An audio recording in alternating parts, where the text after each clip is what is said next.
అపోస్తుల కార్యములు 18:24. అలెగ్జాంద్రియా వాడైన అపోల్లో అను ఒక యూదుడు ఎఫెసునకు వచ్చెను. అతడు విద్వాంసుడును లేఖనములందు ప్రవీణుడునై ఉండెను.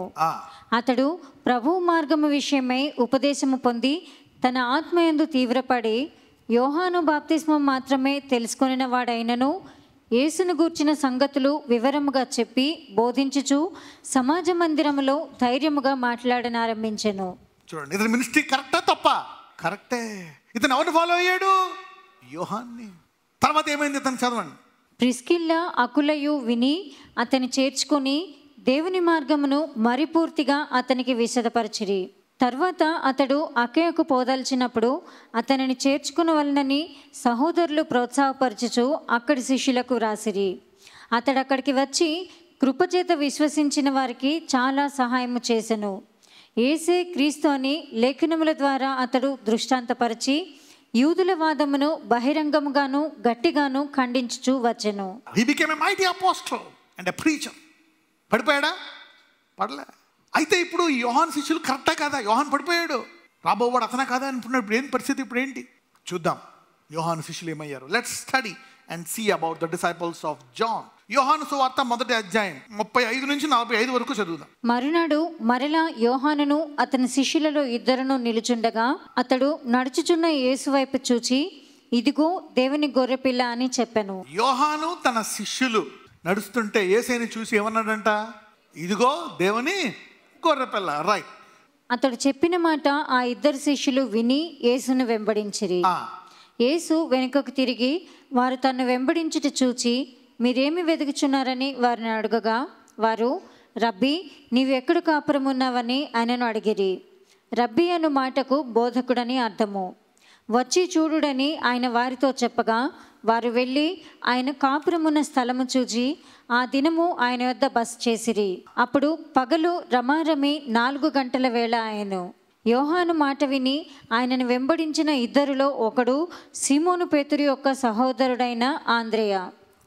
ఇతడు మొదట తన సహోదరుడైన సీమోను. అంటే ఇప్పుడు యోహాను ఫెయిల్ అయ్యాడని తన శిష్యుల్ని వదిలేశాడా, లేక దేవుడు టేక్ ఓవర్ చేసుకున్నాడా తన శిష్యుల్ని? ఇప్పుడు ఈ గొప్ప దైవజనులు ఫెయిల్ అయ్యారంటున్నావు. Maybe he fail but God took over. అందుకే అంటాడు దేవుడు ఇని చెప్పి సంఘములో చెవు గలవాడు వినును అంటే ఏంటి? సంఘానికే కాదు, ఎవరికైతే చెవు ఉందో ఇను అంటున్నాడు. 7 సంఘాలకే కాదు. ఎంతమంది చెవులు ఉన్నాయి ఇలా అనుకోండి. అయితే వాక్యాలు నీకే, నాకు కాదు అనుకోక, చెవులు కలిగిన వాడికి. అవునా కదా? 7 సంఘాలు అంటాడు చెవు గలవాడు. యేసు చాలాసార్లు ఏమంటాడు? చెవు గలవాడు వినుడు కాక. So hear this you will get some wisdom so you can give a good judgement, not be carried away by whatever it wants. So తన సహోదరుడైన సీమోను చూసి వద్దు మీ నాయకుడు ఫెయిల్ అయిపోయాడు, నేను ఎవరో అడిగాడు చర్చాల్లో. రేపు పొద్దున అడుగుతాడు చర్చాలు, ఎవరో వీక్ అయిపోతారు కాబట్టి మీరు వద్దు, మీరు ఒక వీక్ పర్సన్ అన్నాడా? మీ నాయకుడు ఈరోజు ఎస్ అంటాడు, రేపు పొద్దున నో అంటాడు. ఈరోజు నేను వేసి అంటాడు, రేపు పొద్దున రాబాబు నాకు కావాలంటాడు, మళ్ళీ చేసుకొని మీరు వెళ్ళిపోండి అన్నాడా? He will take you to the next level. You will become more powerful then your master. ఆంద్రేయ, ఫిలిప్పు, యోహాను వీళ్ళందరూ ఏంటి? భూలోకాన్ని తలకిందులు చేశారు, పరలోకానికి పునాదులుగా ఉన్నారు. సో ఆత్మ పొందిన వీళ్ళు యోహాను కంటే గొప్పోళ్ళు. So even though the master falls, the disciples can be greater then the master. అంటే ఈ లెక్కన వారు గురువులు పడిపోయినా వాళ్ళ శిష్యులు వాళ్ళ గురువుల కంటే గొప్పగా నిలబడి అనేకులు పరలోక రాజ్యం చేస్తారు. Did somebody get some stuff here? ఇప్పుడు పేతురుని ఏమన్నాడు దేవుడు? బండ అన్నాడు. అదే పేతురుని మళ్ళా చూసి ఏమన్నాడు? సైతానా నిన్ను ఆవరించాడు. తర్వాత మళ్ళీ దాన్ని ఏం చేశాడు? ఆయన అన్న మాటను నెరవేర్చి అతన్ని బండగా చేసేసాడు. ఏదో ఈ దైవజనుల మధ్య సైతాన్ని ఆవరించింది, పడ్డారు. తర్వాత దేవుడు వాళ్ళని బలపరిచాడు, వాళ్ళ శిష్యుల్ని వీళ్ళకంటే గొప్ప వీరుల్లా చేశాడు. So you don't need to say that those peoples the disciples are false. అందుకని ఇప్పుడు చెప్తా ఉంటా, ఈ భూమి మీద ఏమన్నా మీరు నేర్చుకోవాలంటే దేవుడికి మీకు ఏం పెట్టుకోవాలా? కనెక్షన్. చూడండి, ఇతడు మొదట తన సహోదరుడైన సీమోనును చూచి మేము మెస్సియాను కనుగొంటుమని అతనితో చెప్పి యేసునొద్దకు అతని తోడుకొని వచ్చెను. మెస్సియా అను మాటకు అభిషిక్తుడని అర్థము. యేసు అతని వైపు చూచి నీవు యోహాను కుమారుడవైన సీమోనువు, నీవు కేఫా అనబడదు అని చెప్పెను. కేఫా అను మాటకు రాయి అని అర్థము. మరునాడు ఆయన గలిలేకు వెళ్ళగోరి ఫిలిప్పును కనుగొని నన్ను వెంబడించుమని అతనితో చెప్పెను. ఫిలిప్పు బేత్సయిదా వాడు, అనగా ఆంద్రేయ పేతురు అనువారి పట్టణపు కాపురస్తుడు. ఫిలిప్పు నతనయేలును కనుగొని, ధర్మశాస్త్రములో మోషేయు ప్రవక్తులను ఎవరిని గూర్చి వ్రాసిరో ఆయనను కనుగొంటిమి, ఆయన యోసేపు కుమారుడైన నజరేయుడగు యేసు అని అతనితో చెప్పాడు. వీళ్ళందరికీ లేఖనాల్లో ఉండే యేసు కనుక్కోవడానికి కారకుడు ఎవరు? వాళ్ళ గురువు గారు ఎవరు? యోహాను. ఇప్పుడు యోహాను పడిపోయినందుకు యోహాను శిష్యులు కరెక్టా కాదా? God will take over those disciples. They are true people. Don't judge God and his people by based on their words. అవమానం జరుగుతుంది, జరగదని కాదు. Yes, you will have some defamation. ఇప్పుడు యెరూషలేము దేవుడు ప్రేమించినటువంటి పట్టణమా కాదా? మనము ఇప్పుడు వెళ్ళబోయే కొత్త పట్టణానికి కొత్త దానికి ఒక పేరు ఉంటుంది. ఏ పేరో తెలుసా? అయితే ఇప్పుడు యెరూషలేము కొన్ని పనులు చేసింది. మత్తయి 23:37, మాథ్యూ 23:37. యెరూషలేమా యెరూషలేమా, ప్రవక్తలను చంపుచును, నీ వద్దకు పంపబడిన వారిని రాళ్లతో కొట్టుచును ఉండుదానా. ఇక్కడ యెరూషలేమును ఏమని పిలుస్తున్నాడు? నువ్వు పరిశుద్ధరాలివి, నీలో చాలా మంచిది, అది ఇది. సియోను మర్చిపోతే యెరూషలేము గురించి ప్రార్థన చేయవాడు ధన్యుడు. నేను యెరూషలేమును ఆశీర్వదించే వరకు, దాన్ని విడిపించే వరకు కంటికి నిద్ర రాని ఎన్ని ప్రవచనాలు ఉన్నాయి. అయితే యెరూషలేముకు ఒక పేరు వచ్చింది, మధ్యలో పడిపోయింది. యెరూషలేము ఏమైపోయింది? యెరూషలేము మధ్యలో పడిపోయింది. ఏ స్థాయిలో పడిపోయింది? యెరూషలేమా యెరూషలేమా, పైగా ఎలా చంపిందంట? నీ యొద్దకు పంపబడిన వారిని రాళ్లతో, ఎవరు వస్తే వాళ్ళని రాళ్లతో కొడుతుందంట. What a horrible Jerusalem. కాబట్టి యెరూషలేము దేవుడు నిజమైన దేవుడు కాదా? యెరూషలేము దేవుడిది కాదా? ఎంతమందికి అర్థమవుతుంది? You getting it? దేవుడికి ఆది తెలుసు, అంతమో తెలుసు. మధ్యలో యెరూషలేము స్టేటస్ ఇది, కానీ దాన్ని నూతన యెరూషలేముగా ఘనముగా ముగించబోతున్నాడు. శాపగ్రస్తమైన ఏది ఉండదు అందులో. సంతోషము, సమాధానము, అసలైన పరలోక రాజ్యముగా మారబోతుంది యెరూషలేము. ఇప్పుడు యెరూషలేములో బాధ ఉండొచ్చు, అంతేగాని యెరూషలేము చరిత్ర అంతా వేస్టా? నో. దేవుడు ఒకసారి ప్రేమించిన తర్వాత యెరూషలేమును శాశ్వతముగా ప్రేమించాడు. ఆ యెరూషలేము అవిశ్వాసంలోకి వెళ్తే మనం విశ్వాసులు అయ్యాం, అవునా కదా? వాళ్ళు తిరస్కరిస్తే ఆ విశ్వాసం ఎవరికి వచ్చింది? మనకు వచ్చింది. వాళ్ళ అవిధేయత మనకి విధేయత అయితే వాళ్ళ విధేయత మనకి మహిమ.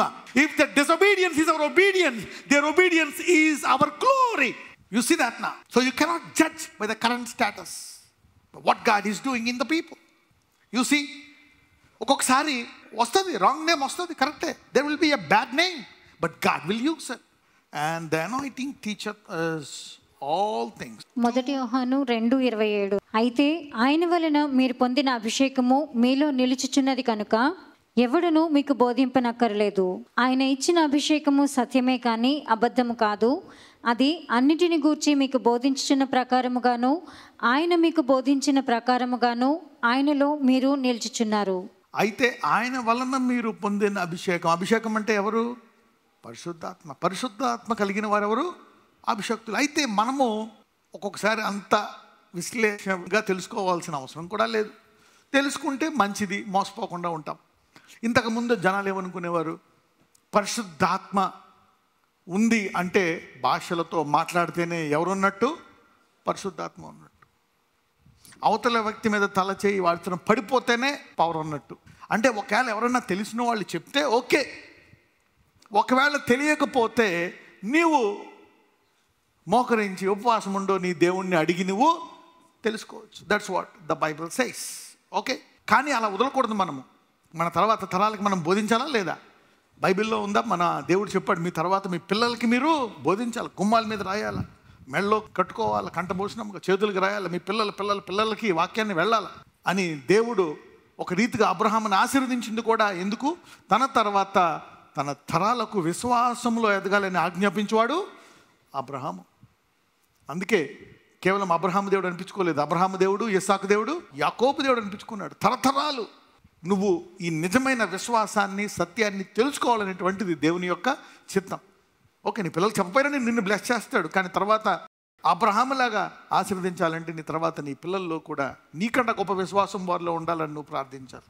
సాధారణంగా తల్లిదండ్రులు అనుకుంటారు అందరి పట్ల అసూయ పడతారు అందరూ, కానీ పిల్లల పట్ల అసూయ పడరు. నా పిల్లలు నాకంటే గొప్ప వాళ్ళని కోరుకుంటారు. జలస్, ఈగో, బ్రదర్స్ మధ్య. అందుకే కొడుకు కూతురు అనేది ఒక ఎక్స్పీరియన్స్ రావాలి. అప్పుడు దాకా నీకు జలస్, ఈగో, నేనే గ్రేట్ అంతా మొత్తం పోతుంది నీకు. కొడుకు కూతురు పుడితే అప్పుడు నీకు ప్రేమ అంటే ఏంటో కూడా తెలుస్తుంది. Then you will know the love. అప్పుడు దాకా తను ద్వేషించేవాడివి నీ కొడుకు కోసం ఏమన్నా చేస్తావు, ఆ కూతురు కోసం ఏమన్నా చేస్తావు. రైట్, ఈ దేవుడు మనకు అన్ని బయలుపరుస్తాడు అంటున్నాడు అనమాట. The anointing teachers us all things. 1 జాన్లోని ఇంకొక వచనం మీకు 2:20 ఆల్సో. అయితే మీరు పరిశుద్ధుని వలన అభిషేకము పొందినవారు కనుక సమస్తమును ఎరుగుదు. చూడండి, కొంతమంది చదువుతారు, చదివి వాళ్ళు సైంటిస్టులు అవుతారు. ఆ సైంటిస్ట్ అయ్యే జ్ఞానం నీకు ఉంది, నువ్వు చదవలేదు. తండ్రి చనిపోయాడు, ఆర్థిక సమస్యలు, భార్యాభర్తలు విడిపోయారు, ఏదో వచ్చి నువ్వు చదువుకోలేదు. అంటే నీకు కూడా ఉంది, కానీ నీకు అవకాశం లేదు, పెట్టుబడి లేదు, మంచి బ్యాక్గ్రౌండ్ లేదు. ఉంటే నీకు బాగుండేది. అయితే అందరూ అభిషేకం పొందినవారే, అందరూ అన్నిటినీ తెలుసుకునే అవకాశము ఉంది. అందుకే నీవు కొంత రీసెర్చ్ చేయాలా. ఎందుకు చదువుకో పెడతారు, లేకపోతే ఏది పడితే దమ్మేస్తాం, ఏది పడితే దమ్మేసి ఈజీగా మోసపోతాం. కాబట్టి అయినా మోసపోతూ ఉంటాం.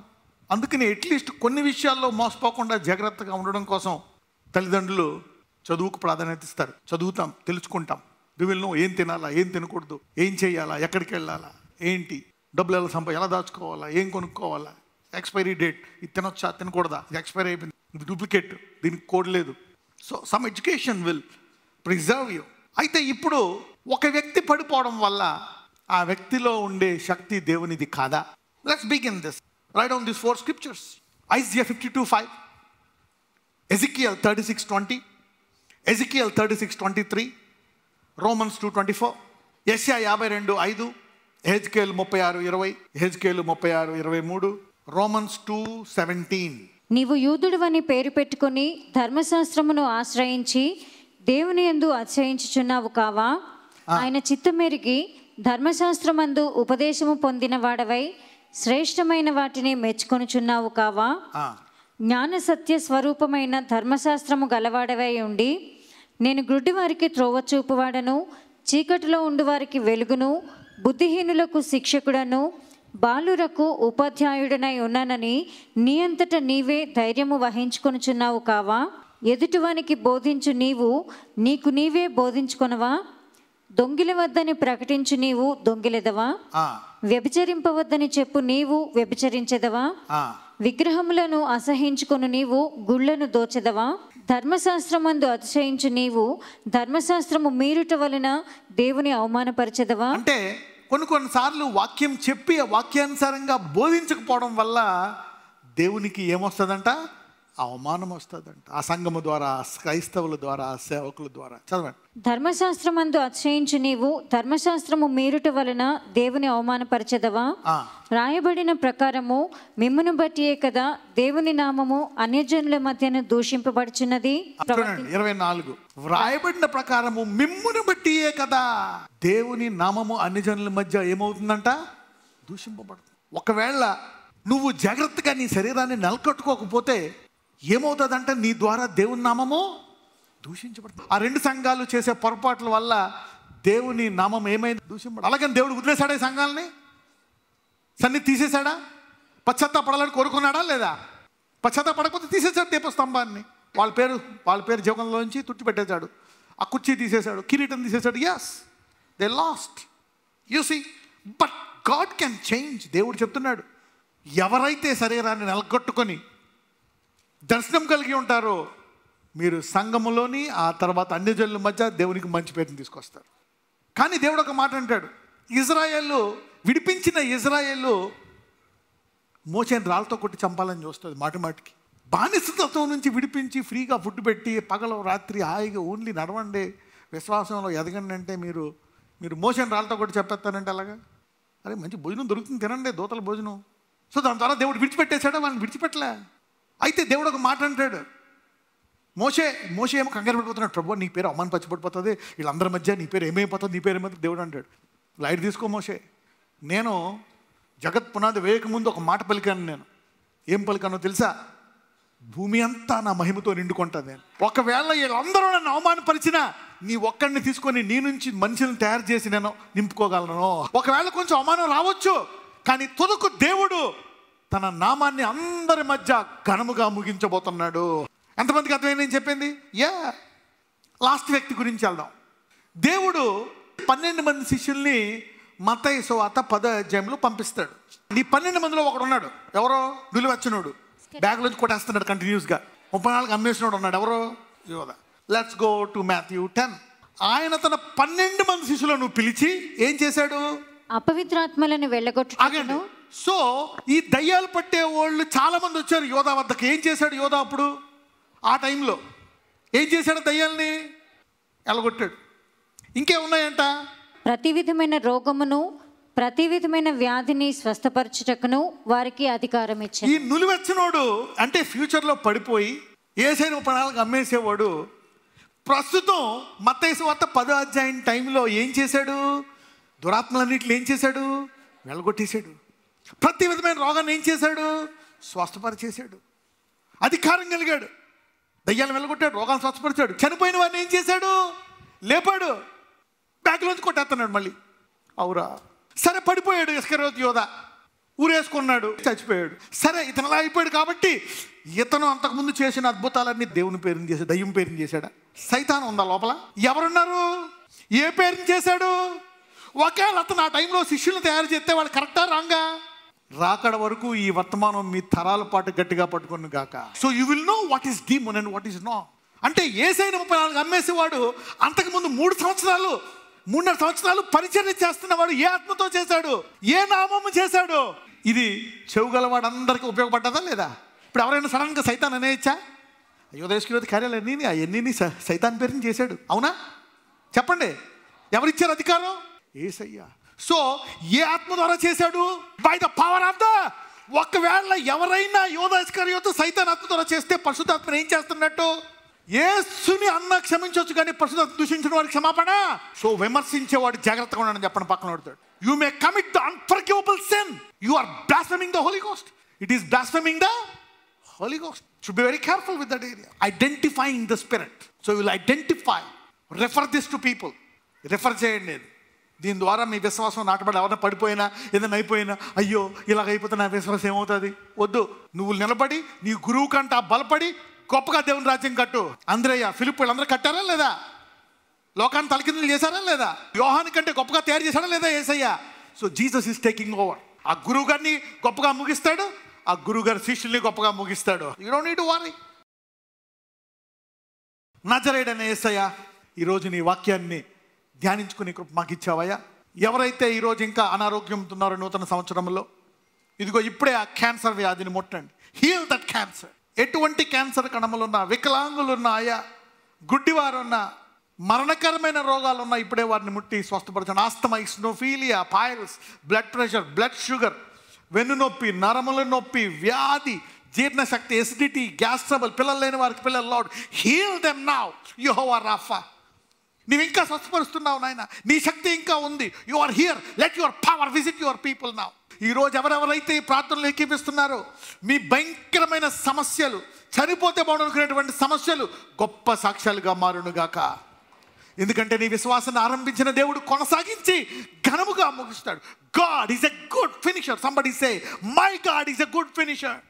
ఘనమైన సాక్ష్యాలు వారికి దయచేసి అబ్రహాములాగా ఆశీర్వదించి అందరినీ నూతన సంవత్సర సామర్థ్యముతో, నూతన సంవత్సరం, నూతన అభిషేకం, నూతన సామర్థ్యముతో వారిని నింపి నడిపించమని నజరేయుడైన యేసుని ప్రార్థిస్తున్నాము తండ్రి.